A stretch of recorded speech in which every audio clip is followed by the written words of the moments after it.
contribution, and there are people all over the world who've made this possible. We have almost 4,000 donors at this point. And what I want to do over the next hour is sort of give everyone an inside glimpse of what's going on and answer some of your questions that have been sent in. There's many more questions than we're going to have time for in the next hour, but we'll try to get to some of them. So first, an update.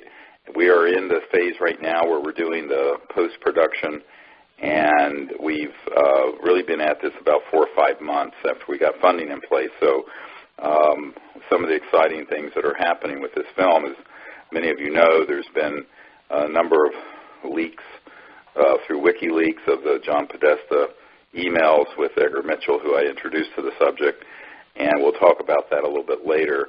We're going to feature some of this in the film. We're trying to get as much in that's current as possible.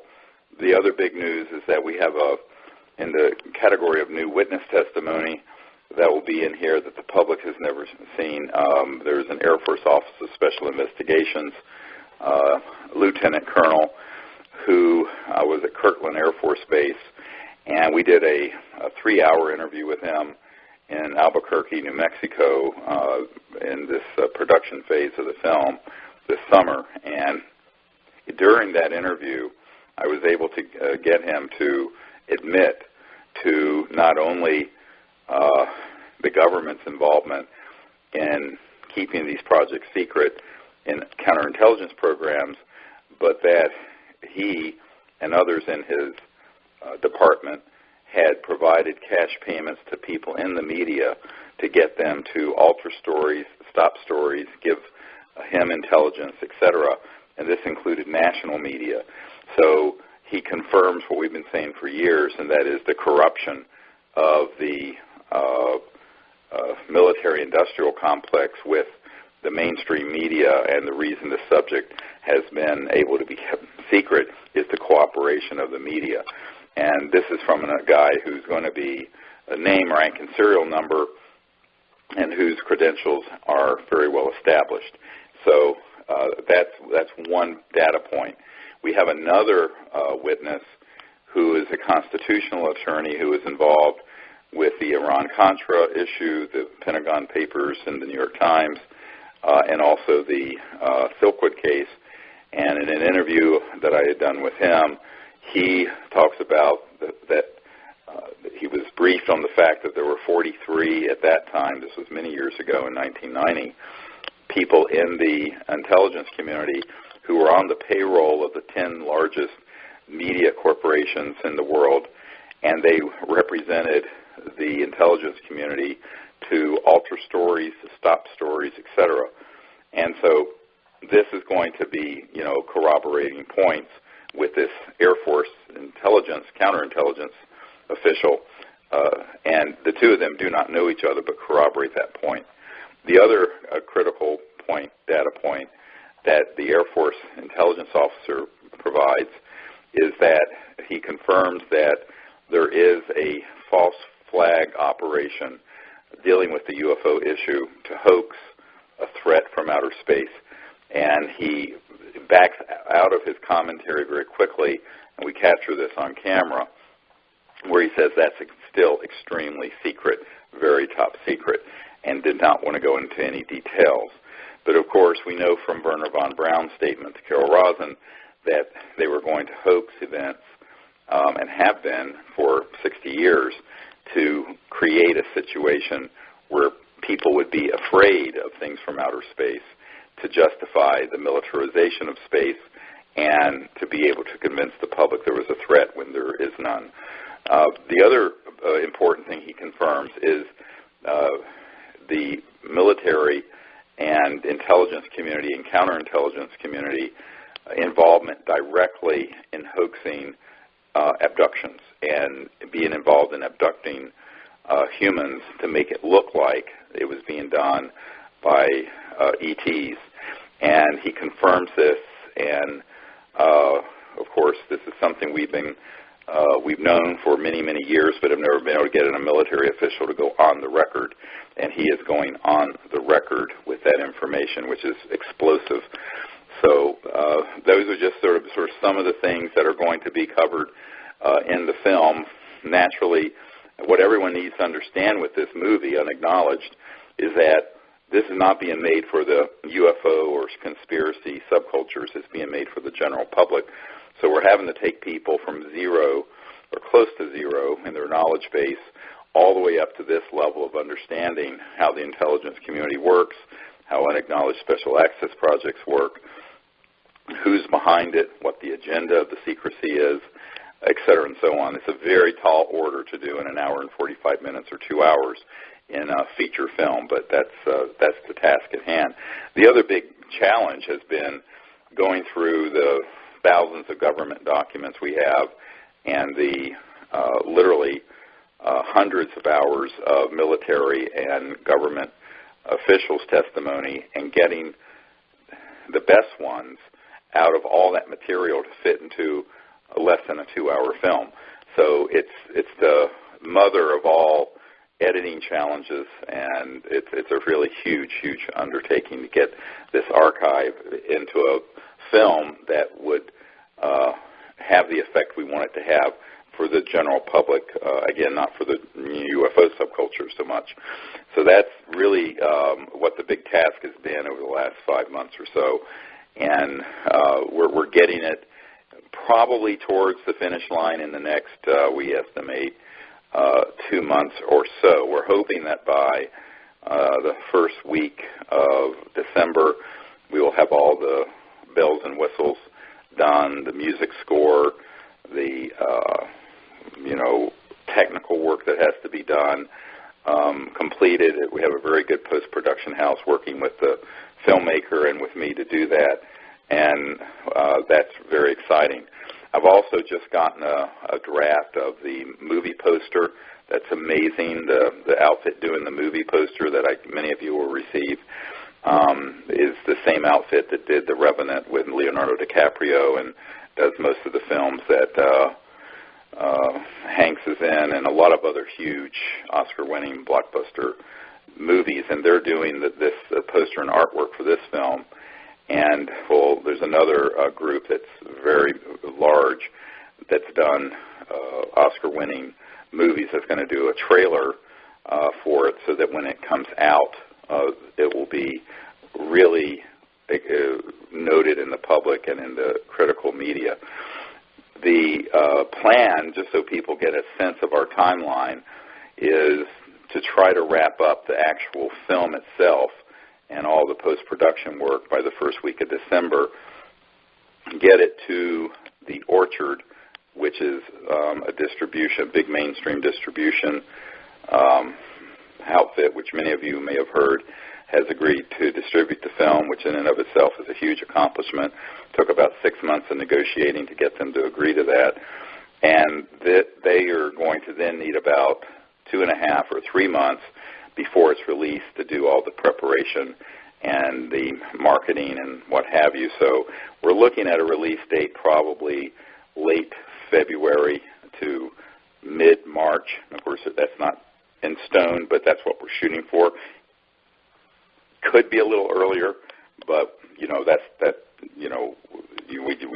this is still in development.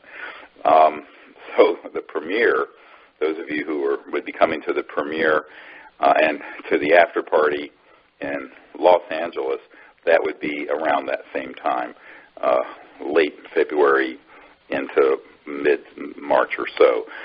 So that's the timeline we're shooting for. It means that we would have done from concept to completion and release all of this in less than 11 months, which is quite fast and furious. So that's the timeline, and of course it's subject to change because we keep having events happen where we're wanting to include new material. At some point we're going to have to end it, but because otherwise it would drag on forever. But we know that there are probably more WikiLeaks emails coming and information. We're waiting to see if we can obtain more information on John Podesta and the Clinton campaign's involvement. And we already have that in the film because, as most of you know, I put together the briefing for President Obama that went to him via John Podesta and that John Podesta, the chairman of Hillary Clinton's campaign, had been the chief of staff for Bill Clinton and got very involved in what we were doing with Project Starlight prior to the Disclosure Project in 2001, when we were providing information to the Clinton administration, which was too intimidated to push on the issue, and as you all know, failed to do anything about it. About a year ago, John Podesta, when he left the Obama administration, stated publicly that is the biggest, disappointment of being in government all these years is not being able to affect UFO disclosure. And, of course, many people thought he was joking until you went back to 2002 and saw the press conference he did after the Disclosure Project news conference in 2001, where he is talking very openly about the fact that this needs to be opened up and the secrecy ended. So that's sort of, an evolving story. There may be more confirmatory emails that come out through this WikiLeaks event. We don't know, but we're, staying tuned for that. And as most of you know, we just sent out an update about that today to bring everyone up to speed on the history of how all this has evolved since between 1993 and 2016 with our involvement with that.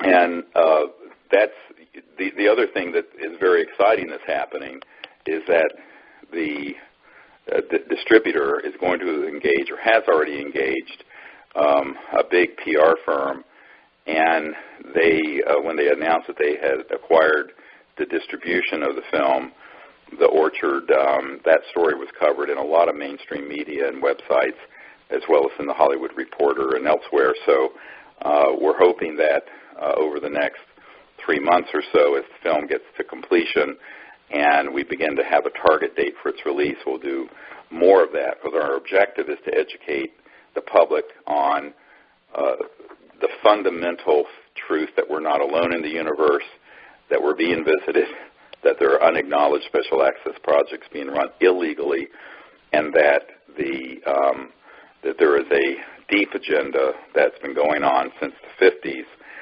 that are psychological warfare programs oriented towards convincing people there's a threat from outer space, because this would greatly benefit the current power structure that is a militaristic and what Eisenhower called the military-industrial complex. And now that we have data points and whistleblower testimony admitting on the record that we are hoaxing a lot of the events that the UFO community thinks is ET, and it's man-made, which of course I've been saying for over 20 years, I think this is going to really become a bombshell as people begin to realize that this is being admitted to by a government official who had personal direct knowledge of it. The other thing that's very interesting, and this is probably going to be a separate release from the film, is because this interview, you have to understand, this one interview with this Air Force officer is 3 hours, and it was 3 hours chock full of jaw-dropping, amazing information.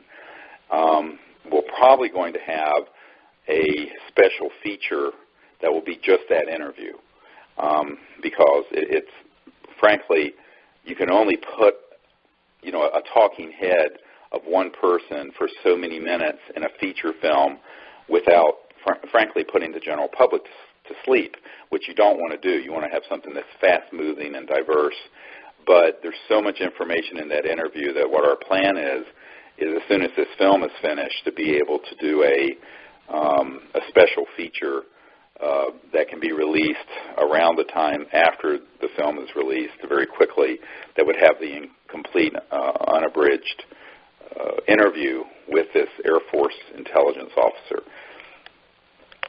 And, of course, there's some other material that's in the film that from our existing archive and documents, and we're still in the process of, as recently as 2 weeks ago, going around to see if there are any so-called free energy devices that are functioning and haven't been confiscated yet that can be featured in the film.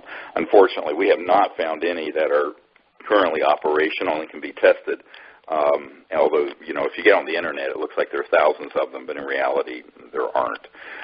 So that's something we're still in pursuit of. Whether or not anything will be identified between now and closure of the full production of this film is to be determined. So that's sort of a quick update on our schedule and some of the things that are breaking with this film. And again, I really appreciate everyone for supporting it. We're going to close the crowdfunding incentive gift program on October 20th. So if you know of anyone who wants to continue to support what we're doing, who wants to receive the incentive gifts, they should do so before October 20th, which, of course, is in 8 days. And after that, we'll still, certainly welcome people's contributions, but at some point we have to close out the incentive program just so we can begin to fulfill those items as we are with this phone call tonight. The other thing that I'd like for people to understand is that the film has not gotten, we have not licensed the theatrical release yet. So one of the things we're going to do as soon as the film is completed so that it can be put in front of distribution is to look at possibly having it as a theatrical release, meaning in movie theaters. That has not been even begun in terms of putting it in front of people yet. The Orchard is doing the digital and download to own, video on demand, Netflix, those kinds of systems, as opposed to, say, movie theaters. So the movie theater, which is called theatrical release, is still pending. We have some leads to some folks who could possibly help with that. We may do it as a guerrilla process, meaning a grassroots process, where theaters are engaged and it's a special showing as opposed to a big theatrical release company. That's all going to be looked at probably between December and January, mid-January, because you really can't get a big theatrical distribution firm involved until the film is pretty much completed and they can see what it's going to look like. We are fortunate that the Orchard has agreed to distribute the film because it turns out that the head of the Orchard, which is a division of Sony, has been a follower of our work and a very big supporter of the Disclosure Project, which I didn't know, and so I met with them this summer. So that's we're really fortunate. Usually an independent film like this cannot get a mainstream big distributor like the Orchard to pick it up, and we were able to do it, and which is the whole point of this exercise, as you all know, is to disclose the facts to the largest possible audience, and that's what our objective is, and this is going to help us do that. So I wanted to get to some of the other points people have asked about. Just came in to my production assistant. Most of you have been in touch with Maggie on some of these questions. I want to go through some of them. And before I get too far into them, because some of them relate to an event that we're going to be doing in Las Vegas on November 13th. So I want everyone listening to understand there's a special webinar as well as in-person event happening at the UNLV, ironically, where the next presidential debate is happening, but a few weeks later on Sunday, November 13th from 7 p.m. till 10 p.m. And that is going to be a intensive for 3 hours on the cosmic false flag that will cover a lot of these issues of who has put in to the system since the 1940s and 50s the narrative and the agenda that has been laying the foundation for an interplanetary conflict. Why are they doing it? And very importantly, this is way beyond the scope of the movie Unacknowledged, what are the technologies being used? So what I'm going to go into on that webinar, which you're all invited to join, as well as if you can be there in person, even better, It's at the Greenspun Auditorium, and we'll soon send out a notice about this. It's not up on our website yet. We've just now planned this event. And we're really wanting to go into very deep background on the electronic warfare systems that are behind a lot of experiences people have had, how consciousness affecting technologies, so-called quantum holographic electronics that affect awareness, have been developed since the 40s and 50s that have targeted people, that have induced abduction states, and what those technologies are, how they're doing it, which corporations are involved, what counterintelligence operations are involved, how they stagecraft it. And it's also going to go into a deep discussion of the so-called secret space program, what part of that is real, what isn't, what the experiences are that people, such as Dr. Fred Bell, who's passed away, but who I knew very well, who was an MK Ultra baby. He was given by his parents at birth to the CIA as an MK Ultra baby to be indoctrinated as a genius, but also to be mind controlled, and what those programs entail and how long they've been going on. Now, if you Google MK Ultra, you'll see that there was a Senate hearing in the 70s by the Church hearings, and Senator Church was appalled because the MK Ultra was using LSDs and other hallucinogens. What did not come out during that hearing are the electronic warfare systems that interface with thought and consciousness that can induce, frankly, electronic hallucinations. And just to give you a sort of a sense of what's going to be at this webinar and that I'm going to present, in the early 1990s, I met a man who had developed in the intelligence community an electronic system that by 1956 would enable them to completely target people and give them experiences that were scripted. And this, of course, begins to explain a lot of the experiences that people like Corey Goode and Bill Tompkin and others that you've been hearing about have had.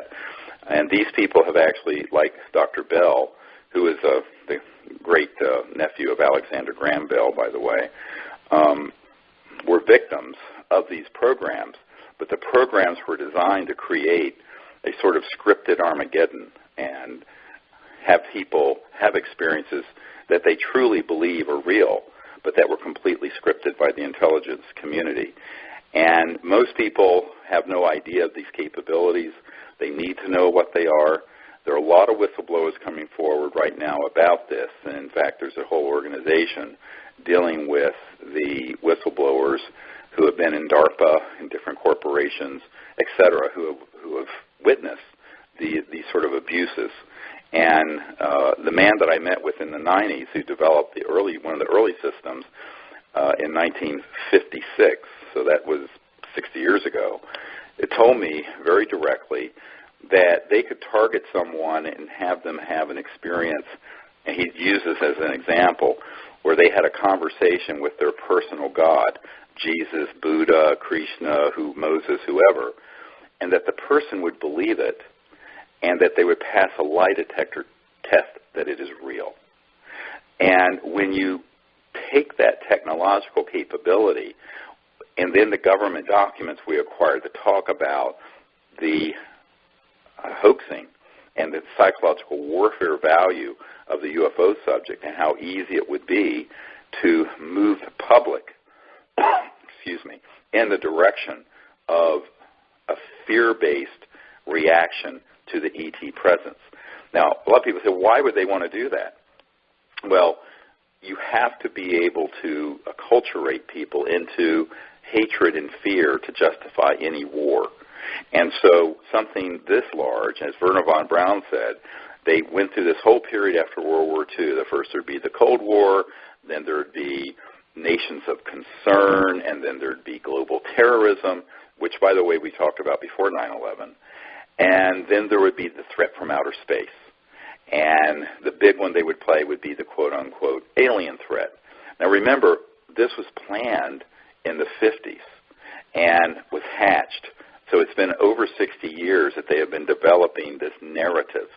And so what this webinar is going to be about, and this lecture, for those of you who can come in person, is pulling the curtain back on the Wizard of Oz that's been pulling the levers and confusing and hoaxing things for over 60 years. And I think it's very important that this be done, because otherwise, with what's been happening with the WikiLeaks revelations, the fact that you have a major presidential candidate and her chief of staff, John Podesta and Hillary Clinton, talking on television interview shows about the UFO subject. Even the New York Times has reported some of this. It used to be completely banned. I'm concerned that they're actually ramping up the timeline to hoax the big one, something that would be a cosmic 9/11, a sort of cosmic massive false flag operation. And I think it's very important that we get, to the extent we can, a warning out to the public about this and what the agenda is and what the means and methods, as they would say in the intelligence community, are for hoaxing this sort of event. And so that's going to be a very detailed presentation. I hope those of you who can be there in person or join in on the webinar. So in terms of getting to some of these questions, I'd like to, the first one I'm going to take is someone asked, what can we, the American people, do to get Congress, the Senate, members of the armed forces, Vice President, and President to release all UFO, Area 51, and project information to the public and stop the secrecy that's been plaguing America all these years? Well, first of all, by supporting this project, you're doing that. Secondly, I think it's really important that, because with the social media now, that everyone post to their friends, colleagues, neighbors, whoever in their Facebook and Twitter and social media network, this information that we're sending out, and find your voice to speak about it. I'm very skeptical that the U.S. Congress or the President, even if they held a hearing, that they would be allowed to have the testimony of the truth tellers be added.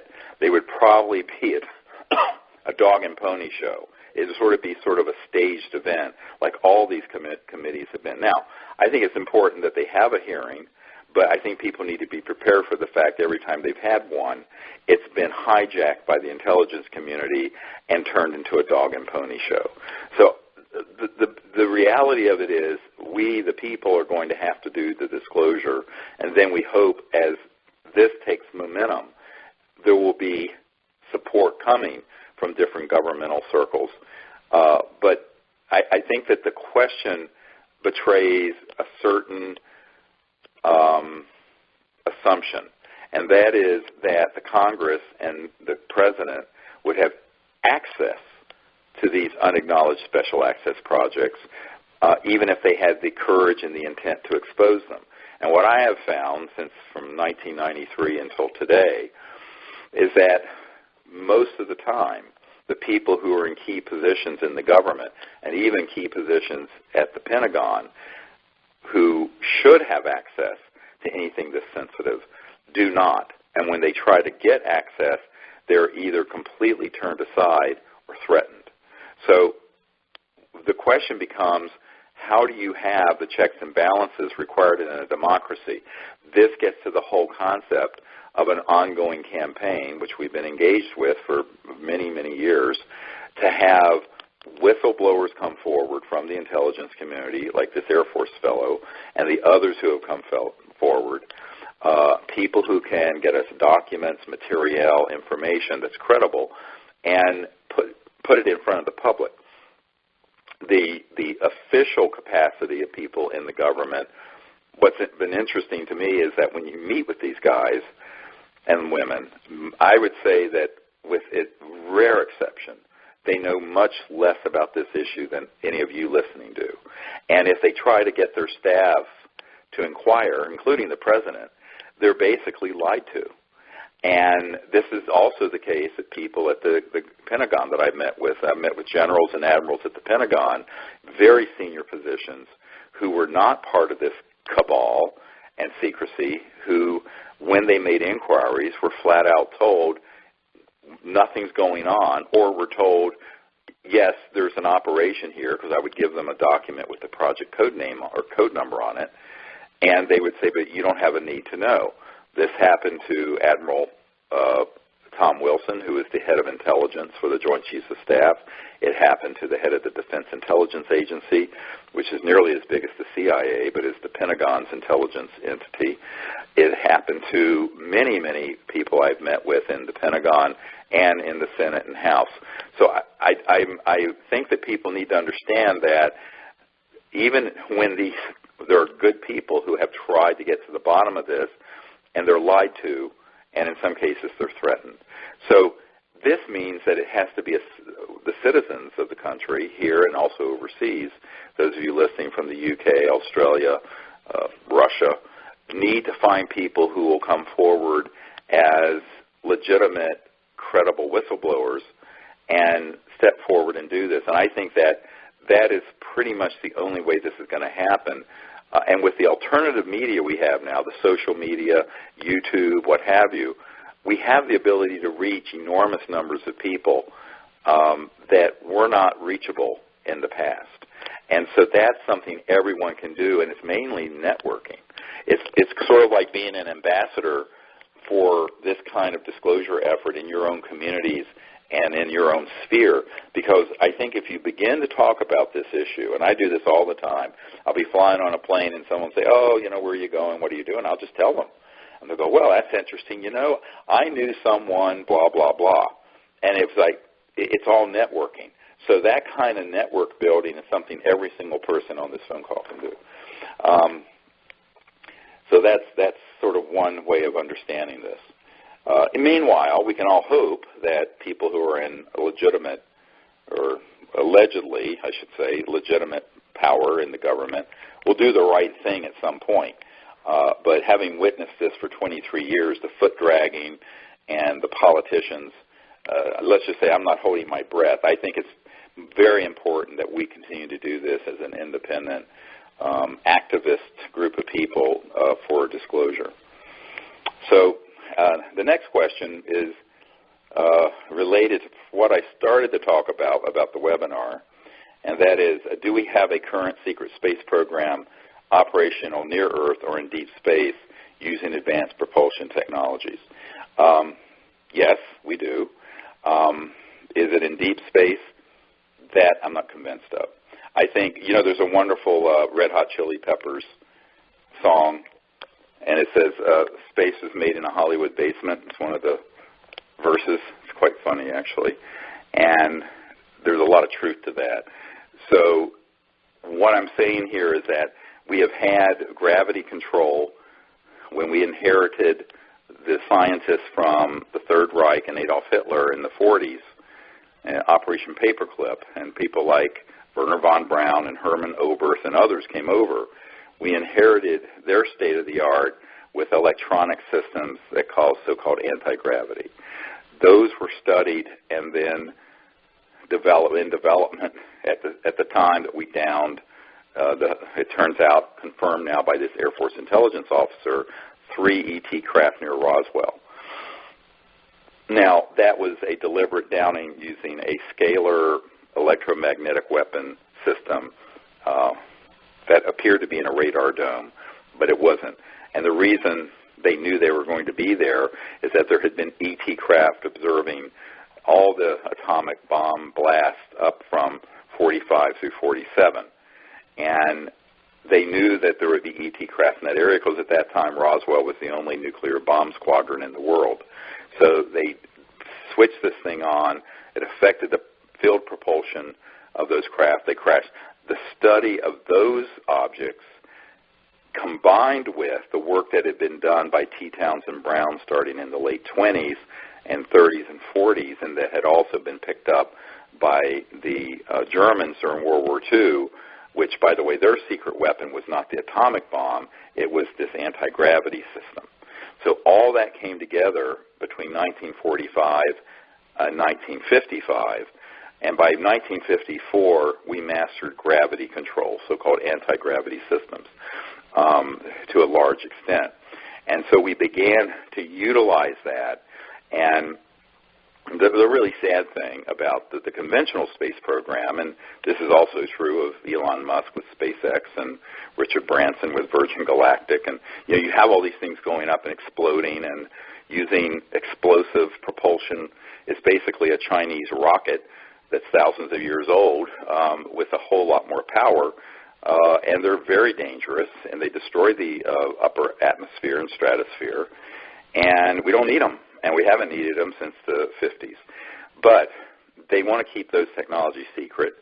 And so there is a clandestine, covert use of them where they do go to the moon and they do go to probably some of the areas near Earth.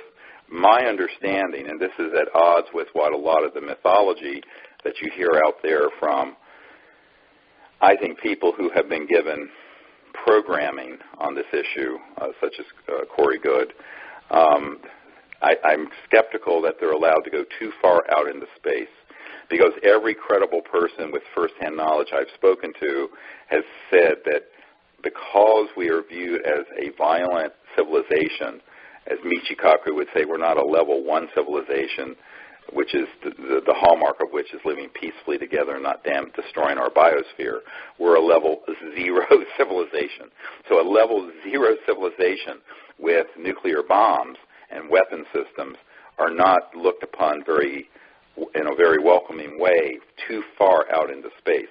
And so it's my understanding that we have had limitations placed on our ability to go there with spacecraft. Now, when you deal with consciousness assisting technologies and the ability to take someone and with these electronics have them go out and see things in space, they may be able to see things that are real.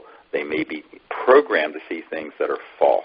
And this is where you have to be very careful with the rumor mill of things that you see on Gaia TV and on the other networks that are out there and the mythology that's built up, because frankly, I see a lot of that as disinformation that is part of this long-term 60-year narrative to lay the foundation for there being sort of a cowboys and Indians, good guys and bad guys in outer space that we need to, as Ronald Reagan said, unite the world against an alien threat. And when Reagan said that, by the way, it was shortly after a man that I knew, Colonel Holman, who's passed away, had done a briefing to get, he was an Air Force guy, to get the President's team to support SDI, the Strategic Defense Initiative, or Star Wars, to put weapons in space. And what they were doing actually is getting a lot of funding that went through the back door of sort of brilliant pebbles and other silly systems that never, those were just window dressing. And they were going into these black projects, these unacknowledged special access projects, and the USAPs were taking that funding and expanding their ability to target ET spacecraft when they step down into linear space-time from transdimensional, hyperdimensional space-time.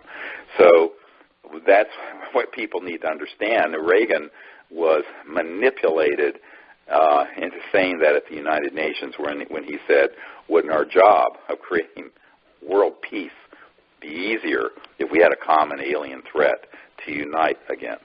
And I think this narrative, which goes back, as I mentioned, to the 40s and 50s, was the big battle that took place between people like Secretary Forrestal and Eisenhower on the one end during the 50s, who wanted to denuclearize, have open contact, and move forward. And Jack Kennedy wanted to do the same thing. And the military-industrial complex, which outmaneuvered Eisenhower and outmaneuvered and eventually killed Forrestal, to ensure that this other agenda went forward, which is what we're living through right now. And I think when you look at the capabilities, yes, they are there. To what extent they've been deployed, I'm a bit agnostic about that. But certainly when Ben Rich, the head of the Lockheed Skunk Works, said to Jan Harzan, who's a very good friend of mine and is the head of MUFON International, but at the time was an engineer for IBM, and two other people on my team, the head of Lockheed Skunk Works, the super secret research and development part of Lockheed Martin Aerospace. Ben Rich said, well, he said several things, but one of the things he said is, we already have the means to take ET home. In other words, that we have developed interstellar capabilities. Now, he did not say we've been allowed to go that far out there with it. So the question is, yes, we have a secret space program. Yes, we have anti-gravity. Yes, we have the physics for transdimensional, faster than the speed of light, so-called teleportation and what have you. The question is to what extent it has been used and allowed to be used by interstellar civilizations that are trying to contain what they view as an existential threat because humans have not become peaceful. I think that begins to be the bigger and deeper question that nobody ever addresses. So these are the things that I want to go into in this webinar. It's way beyond the scope, of course, of this film. Maybe someday we'll do a film just on this, but that'd be so esoteric. If what we're doing with Unacknowledged is to get the facts of the most salient facts out to the widest possible audience, what we're talking about right now would be something that would have to be a couple steps down the road in terms of people being able to even understand what it is we're referring to. So another great question that came in was, can you clarify for us the issue of whether all ETs are interdimensional, or are they, could there be the so-called grays that are actual real ETs in addition to the PLMs that are man-made, the program life forms, I think they meant, and made to look like the grays. So what this question is relating to is a bit of confusion. I'd refer folks to the paper I wrote, I believe it was in the mid-1990s, called ETs and the New Cosmology, and where it goes through this whole discussion of interstellar civilizations that can reach other star systems. Well, what that means, all those civilizations are by definition inter- or transdimensional. What do I mean by that? It means that if let's say you're from a star system 1,000 light years from Earth, which is 1% of the distance to the Milky Way galaxy, our own galaxy. If you're going to go from your star system to Earth, even at the speed of light, it'd take 1,000 years, and then 1,000 years to go back. Same thing for communication. It means that all civilizations that are interstellar are, by definition, interdimensional. They have to go beyond the crossing point of light, which I write about, and when you cross that light barrier, which is a phased event with electronic systems, it's all electronics, magnetic field propulsion, you're then going through other dimensions, and you're dropping out of linear space-time. So instead of going in a straight line from 1,000 light years from here to Earth, you're basically dropping out of linear space-time and therefore compressing the travel, quote, time and distance so that you can be here. Now, when you then step down, as it were, into linear space-time around Earth, you're going to come through what's called the crossing point of light back into 3D or 4D if you count time. So all ETs that are here that are interstellar are, and it's all of them, also interdimensional. Now, to make things a little more confusing, people have experiences with interdimensional beings that are not ET. And what am I talking about? You might have an experience with, say, an angelic being, or your dead grandfather, or some poltergeist phenomenon. Well, that's someone in the so-called astral field of energy that can, under certain conditions, press into linear space-time and knock a base off a table or touch you on the shoulder. Now, those are intelligent beings that are in another dimension, but they're not from another star system physical planet.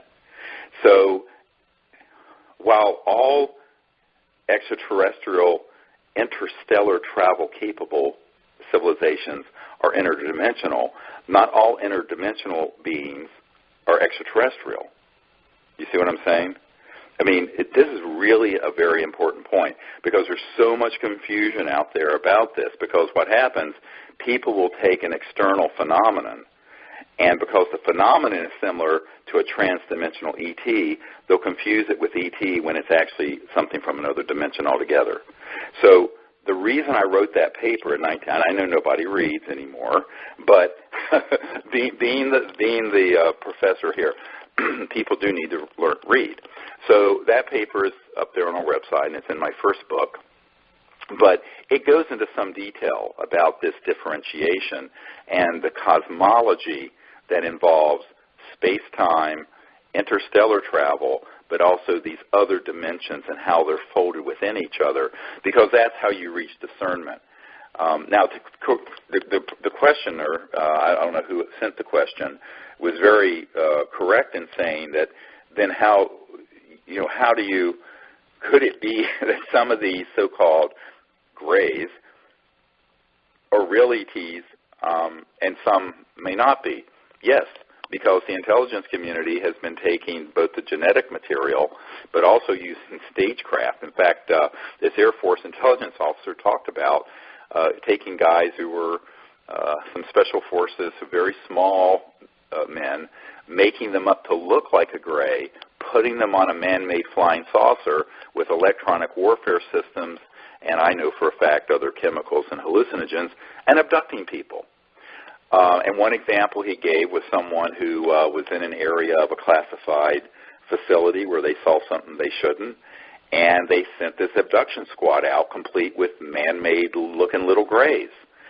Now, to the casual person who knows nothing about these counterintelligence capabilities that have been in full development since the 40s and 50s, they would 100% be fooled that it was ET when it was 100% man-made. And this is the crux of the problem, is if we don't have discernment on this, they're going to be able to fool us. And it's sort of like The Who when they wrote, We Won't Be Fooled Again. And they wrote that after, we were fooled into Vietnam and all this stuff. Well, in fact, we have been fooled again. And we keep getting fooled. We were fooled on 9/11. We were fooled with the Iraq situation. And unfortunately, we're about to be fooled on the cosmic flag if we don't wake up and begin to learn what these capabilities are that are man-made that can simulate an ET event. And you have to remember 60 years and trillions of dollars of our funding have gone into this false flag capability. And so that's very, very important that everyone understand that. And so anyway, I'm trying to get through as many of these as I can.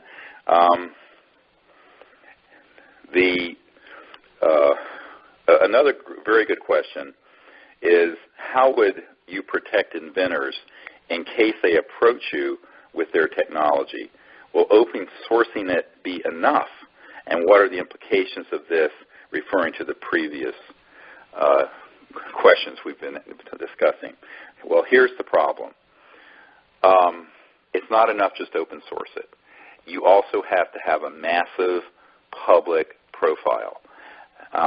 One of my frustrations, I was just on the phone 3 weeks ago maybe with a man in Arizona who has a astounding over Unity system. He wants to keep it secret. He thinks he's going to put it in megawatt power plants in Alaska and Africa, funded by one of the oil emirates. No one will know about it because he's so clever, and it'll save the world. Now, I probably have met several hundred genius inventors like that who strategically are so far off the mark. And by the way, every single one of them have been either assassinated, bought out, or the plan has failed. So you have to combine not only open sourcing the technology, pushing it out so it can't be seized, but you have to combine that with a public disclosure initiative that makes the knowledge a household fact. You have to have it streamed on the Internet. You have to have Facebook and Twitter and Mark Zuckerberg and everyone else getting behind it. You have to do. So if someone said, here's a device and $100 million to get it from the prototype to something to run your house, I say, thank you very much. $20 million can go into R&D. $80 million needs to go into public education, disclosure of it, and getting at least 2 billion people on the planet aware that it exists. Because if you don't, A, you're a dead man. B, it will be shut down and fall into obscurity. C, it will be absconded, and it will be the tree. Someone will steal it in the intelligence community, or a big corporation will buy it out, and it will be the tree that fell in the woods that nobody heard. And that is what's been happening for decades. The obscurity around these technologies is their Achilles heel. It's why they're able to successfully shut them down. As all of you know, well, most of you know, back a few years ago, the energy part of our research effort, the Orion Project, was very close to acquiring the Stan Meyer archive. Not only the archive, but the whole warehouse full of operational devices, including not only his water fuel car, but a toroid, donut-shaped object, that was 100% legitimate electromagnetic free energy that had a national security order placed on it in the 80s. Now, it was sitting in this warehouse. There was an engineering group from Michigan that had millions behind them.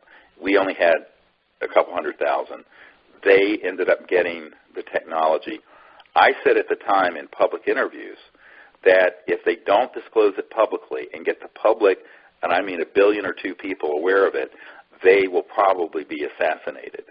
Fast forward 3 or 4 years, I get a hysterical call from a man in the British Isles, Lord, I'm not going to say his name, and he says, look, I was the guy behind that engineering group in Michigan acquiring the Stan Meyer technologies. They've gotten it operational, but now all of their lives are being threatened. Can you help us? I said, well, I will try. And we had a very long talk. And what happened is that these guys were convinced that they could just get rich off this and do it secretively. So what they were going to do was flee the United States and go to an eco-friendly country. Newsflash, you can go to Mars and these assassins are going to find you.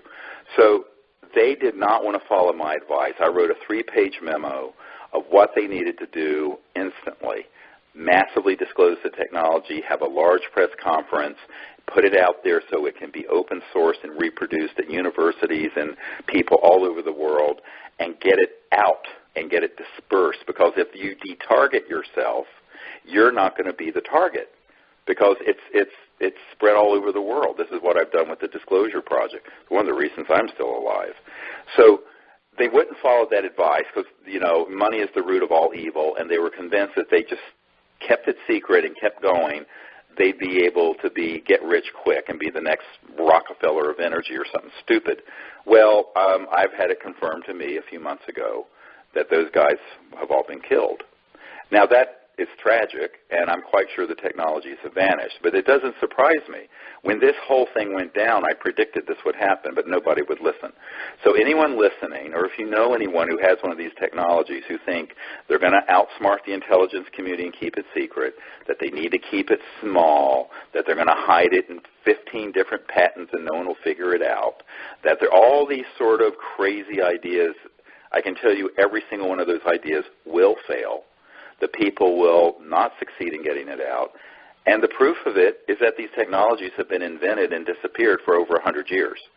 So the definition of insanity is doing the same thing over and over again, expecting a different result.